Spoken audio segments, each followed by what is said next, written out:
¿Qué tal, amigos? ¿Cómo están todos? Hoy quería presentarles un comentario de la política costarricense en estos momentos en que el 6 de febrero nos enfrentamos a lo que para nosotros es una fiesta democrática, que es el proceso electoral. Pero bueno, a veces las fiestas nos las pueden aguar, decimos nosotros, nos las pueden echar a perder. Y es lo que ha estado sucediendo después de la publicación del libro de don Eduardo Kruzan, quien en el año 2021 era el presidente de la Asamblea Legislativa y además hoy día candidato a la presidencia de la República por el partido Restauración Nacional. Es decir, estamos hablando de una personalidad importante. Inicio presentándoles esta fotografía, ¿verdad? Esta fotografía. Todos la hemos visto porque en esta fotografía están personalidades que vivieron la última, digamos, el último golpe de Estado en Costa Rica en 1948. En general no solemos hablar de golpes de Estado. La educación, los profesores, los politólogos y el pueblo de Costa Rica le tiene un cierto temor, digamos, a esa palabra, y está bien que así sea. Pero no cabe duda que lo que sucedió en 1948 fue un golpe de Estado. Y quería presentarlo porque justamente ahí están tres de los cuatro grandes actores políticos. Está el doctor Rafael Ángel Calderón Guardia, está Monseñor Sanabria, y está Manuel Mora. Monseñor Sanabria representaba a la iglesia, Manuel Mora representaba, digamos, los grupos insurgentes, lo que fue el Caldero comunismo, y Calderón Guardia había sido el candidato del partido que en teoría ganó las elecciones, de acuerdo después a estudios posteriores que se hicieron de esto. Entonces quería recordarles que no es la primera vez que hablamos de un golpe de Estado, porque don Eduardo Kruzan en su libro nos dice que hace aproximadamente 7 meses, en el momento más difícil, digamos, de esta pandemia, poco ante el retroceso económico que tiene el país por el cierre de actividades comerciales en todo el país, restricciones vehiculares.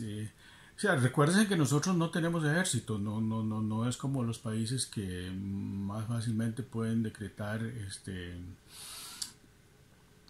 a través de la autoridad del ejército, decretan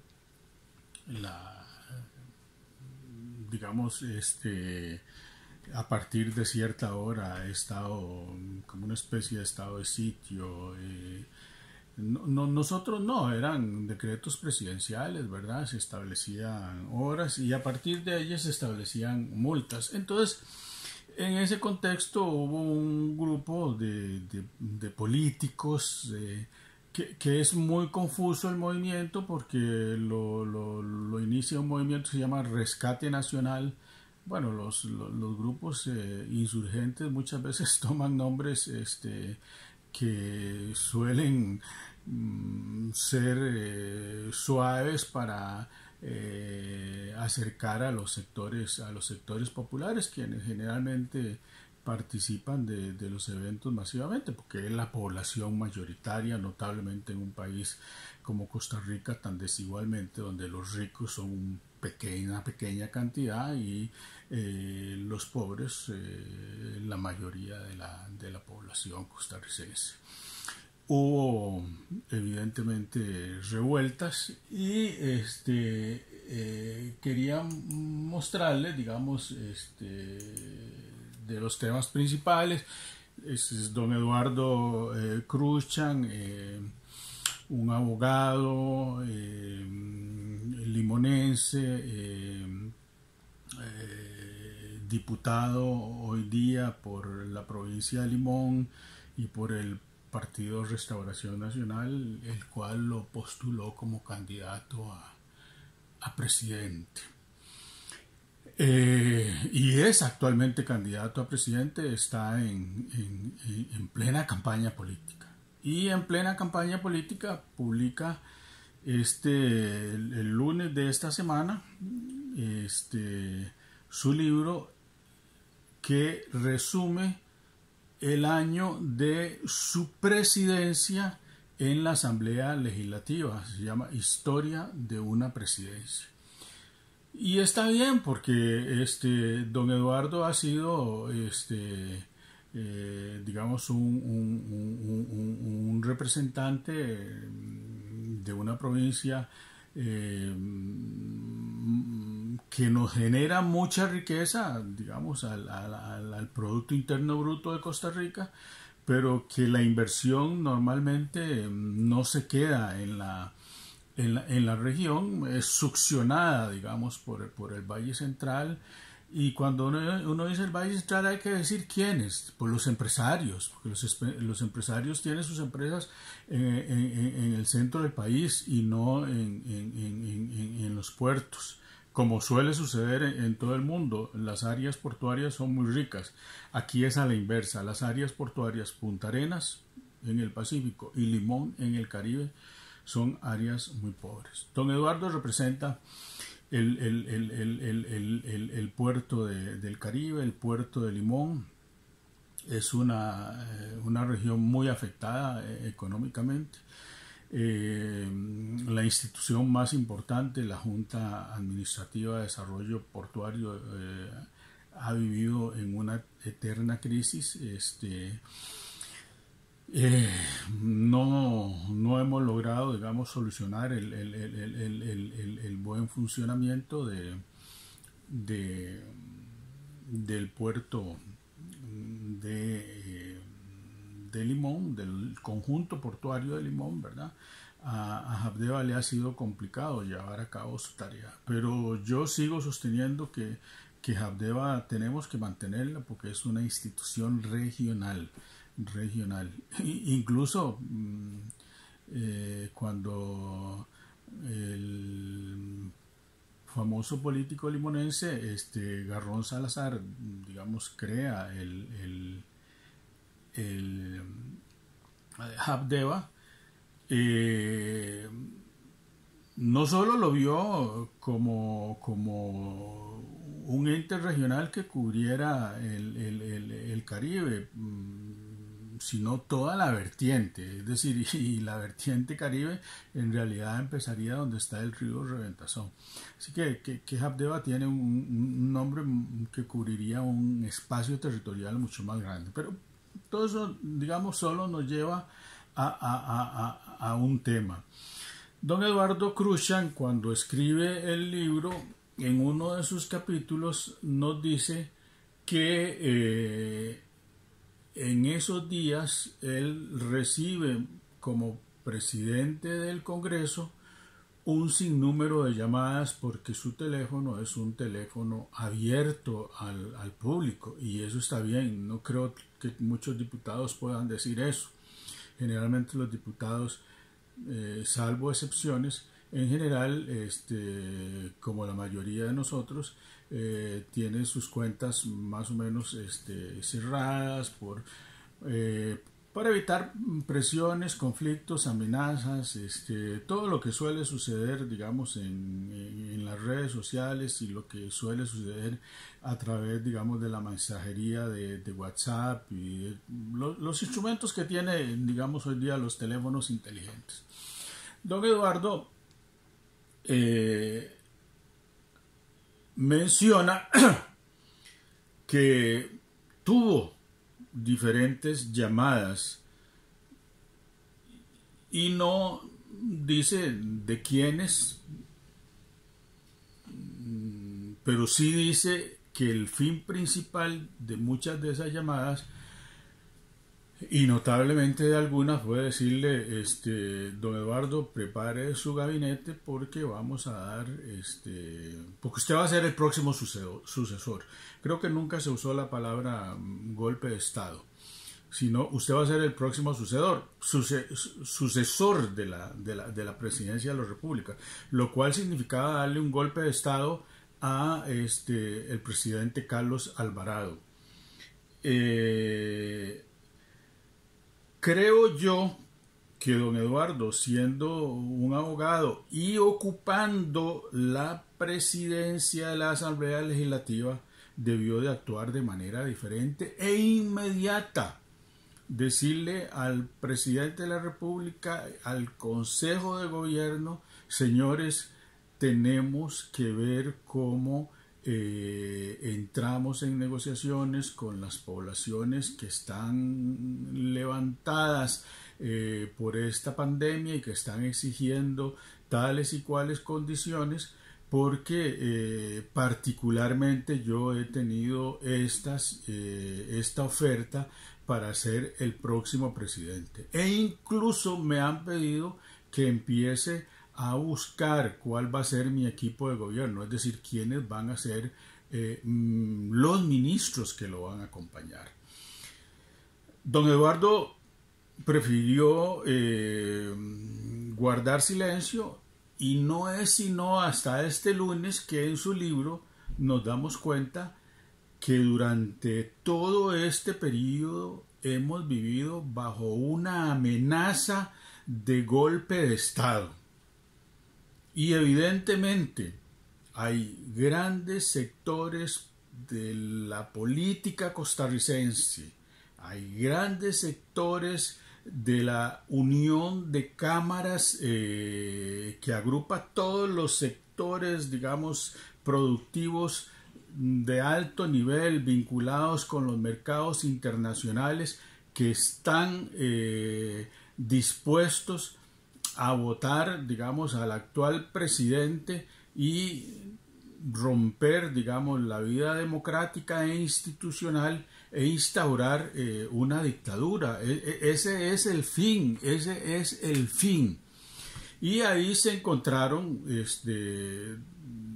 normalmente lo que la prensa nos ha reportado es que en ese movimiento de rescate nacional había 3 líderes más visibles, aunque había también otras agrupaciones.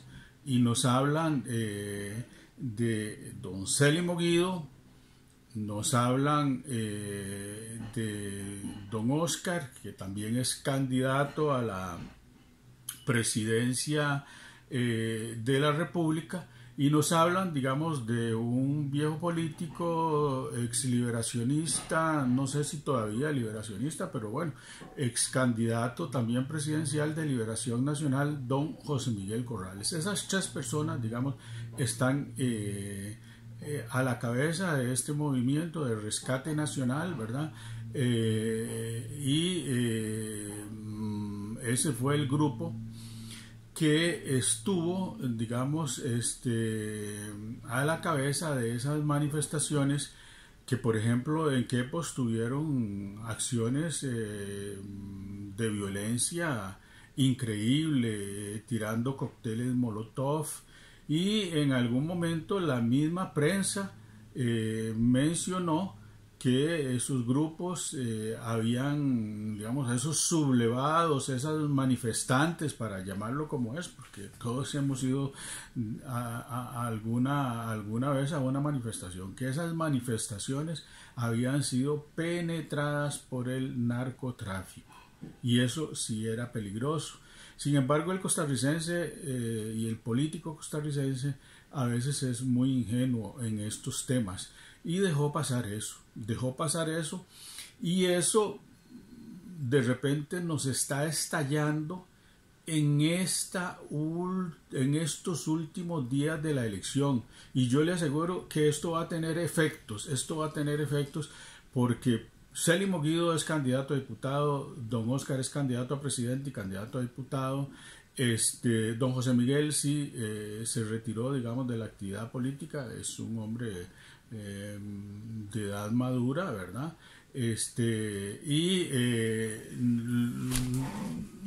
Quería que viéramos también, ahí está la foto de don Eduardo, que ya hemos hablado, en esta fecha, ¿verdad? En esta fecha, el 16 de octubre, vean ustedes que estamos hablando de hace pocos meses, ¿verdad? Hace muy pocos meses. En octubre, el periódico, digamos, más conservador de Costa Rica, que representa las fuerzas de derecha en Costa Rica, es un periódico que ha perdido mucho prestigio justamente por sus posiciones neoliberales, por estar en manos de un grupo cerrado de pensadores. Ese es periodismo, digamos, ultraconservador, ¿verdad? De todas formas, nos hemos quedado sin periódicos y sin periodistas.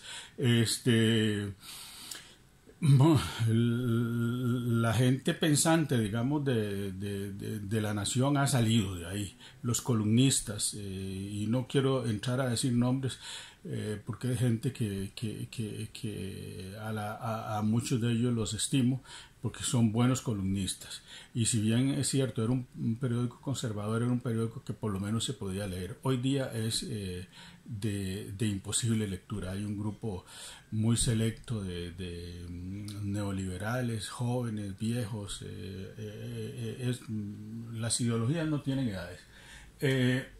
La Nación sí tituló este 6 de octubre, ¿verdad?, que UCAEP negocia levantamiento de bloqueos con Célimo Guido.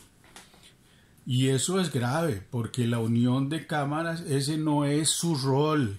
Su rol es dirigir a sus agremiados, a los empresarios que están cubiertos bajo la unión de cámaras, ¿verdad?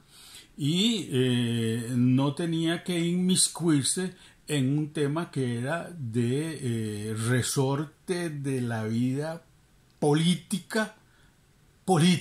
No estamos hablando de política económica ni de política social. Estábamos hablando de sectores populares que están pidiéndole al gobierno reducir, digamos, los efectos de las medidas pandémicas, ¿verdad?